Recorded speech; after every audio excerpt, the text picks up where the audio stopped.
Hello everyone, we're doing another one of our talky videos today, and the topic we've chosen is buses and terrible experiences with buses, because I've used public transport quite a lot and I really hate it, and we've got plenty of stuff to say. So, I'm Brad. I'm Walsh. And today we have our friend Gerard, or Jed as he prefers to be called with us. Or as you may know him, the Gizzard. The Gizzard, yes, this is the Gizzard that we mentioned in the previous video. So, Walsh, do you want to go ahead and tell us your first story? Alright. The first one, it's a very socially awkward story. Although the Sounds story about itself right for isn't you. socially awkward, I'm socially awkward. It's about this time I fell in love with a girl on a bus. She was can all playing relate to that. video games. Happens every time. She was Go on, playing Walsh. video games, wearing boots. Wow. She had leggings on, so She sounds dreamy. yeah, man. Them boots. What was she playing? I don't know. Being a girl gamer, I assume it was something Pokemon. Nintendo. Yeah. Uh, Zelda or Pokemon. Yeah.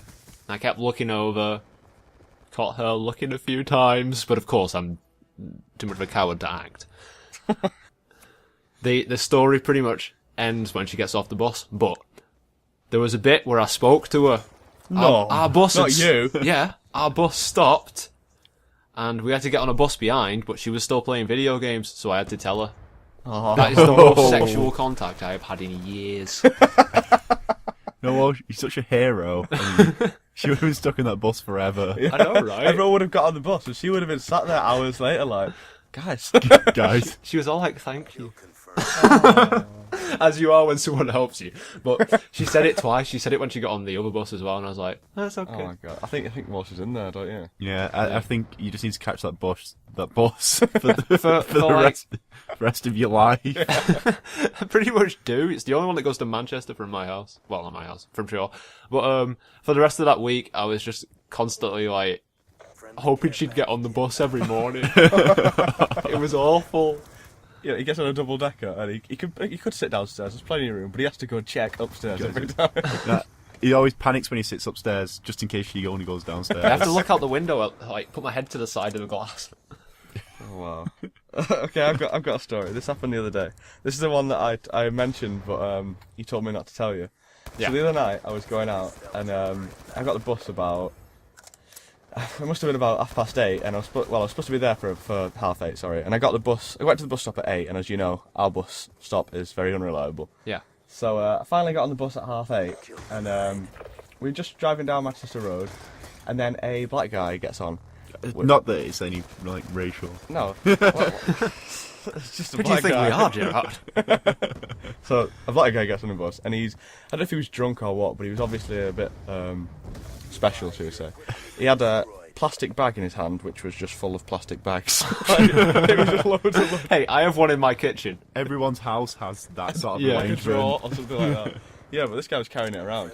So he got on the bus, and I didn't really know what was going on with him and the driver, but it kind of sounded like he didn't have any money, and the driver said he'd like take him one stop or whatever. So he got to the next stop, and he pulled up and he opened the door, and the guy didn't get off. Yeah. And the driver was getting a bit agitated. The driver must have been he was foreign, but he wasn't. But he spoke good English, but he had an accent. And this black guy was like wouldn't move, and he was starting to get really. The bus driver was like, "Can you just get off?" And this black guy was getting really, really angry. Like Ooh. he was swearing at him, going like, "I'm not fucking getting off!" Like proper angry. And like at this point, there was maybe 7 of us sat on the bottom floor, and we're all just sort of looking at each other like, "What the fuck's going on?" Like typical English people, not dealing with it. Not ourselves. intervening. You'll chat about it later, but that's it.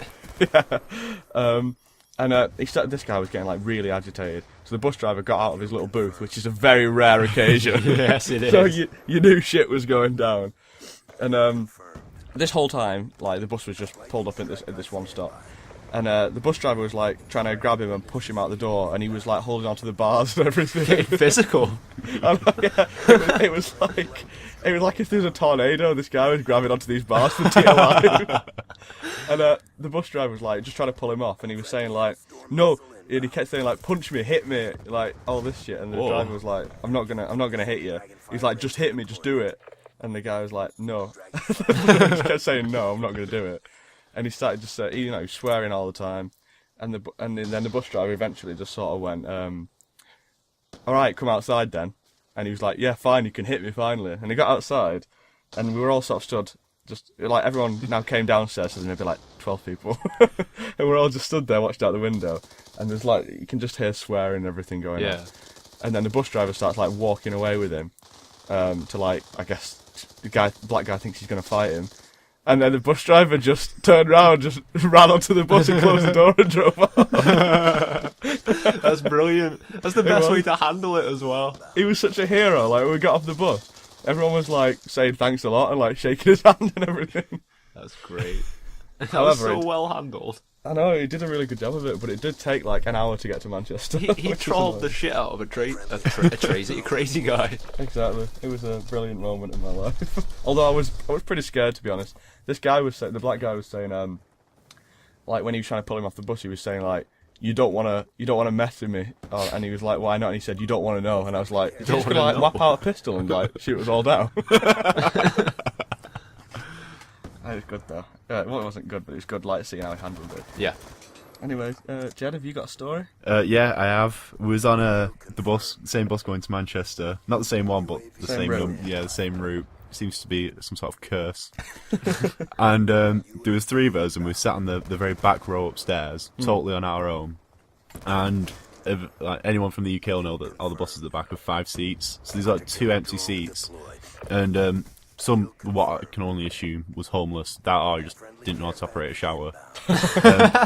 Came onto the bus with a dog that was equally smelly and horrible. And he had a plastic bag just full of Newcastle Brown, which, as we all know, is the classy substance that only classy people... To anyone that doesn't know, that's like an old school ale, which is like really cheap as well. Yeah, it's horrible. And he was bladdered.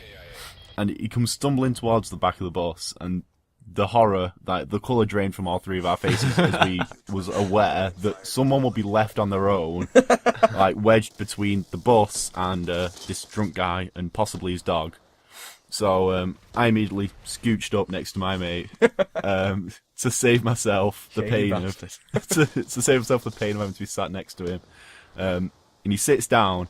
And literally all the way into Manchester, this drunk guy is just slurring on about Newcastle Brown and how great it is. What, just talking to you guys? Yeah, he was talking to us. Brilliant. Well, he could have been talking to himself. How far away was this? Was this like 20 minutes of a drunk man just rambling?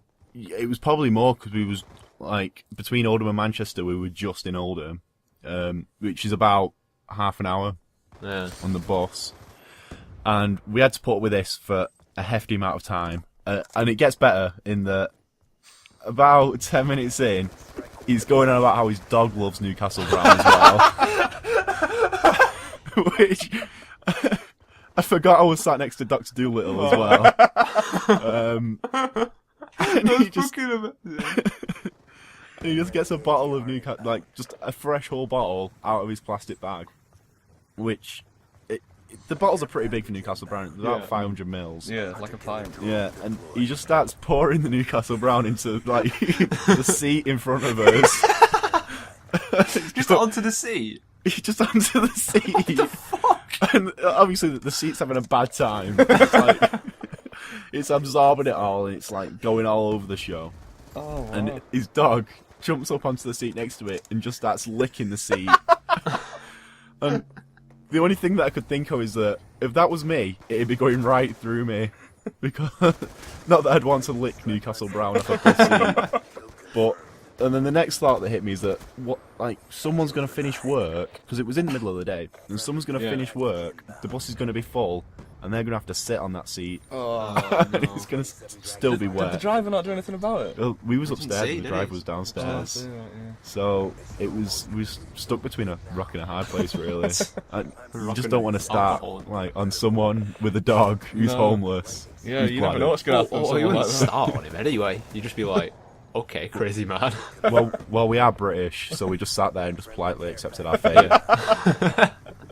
It's so fucking true. Well, that's, I guess, part 1 of our amazing bus series that we're now doing. We actually have a big list of stuff down to talk about, but it is going to take a while. So rather than give you, say, I don't know, a 45-minute video on crap that's happened on buses, We'll leave it there, and you can have an extra special one next week. Don't know why it'd be extra special, it'll be exactly the same. I don't know why you said that either. Thank you for watching. Comment, like, and subscribe and whatnot. Do all that stuff. Do all that stuff. Thank yeah. you, Gerard. See? We don't have to self-promote all the time, we get someone else on to do it for us. And feel free to share any crazy bus stories you guys might have. Yeah. Alright, well, see you later, everyone. We'll see you probably for a weekend video. Don't know what we'll do, but we'll see you for that. Yeah. I may one day in the future see you again. Bye-bye.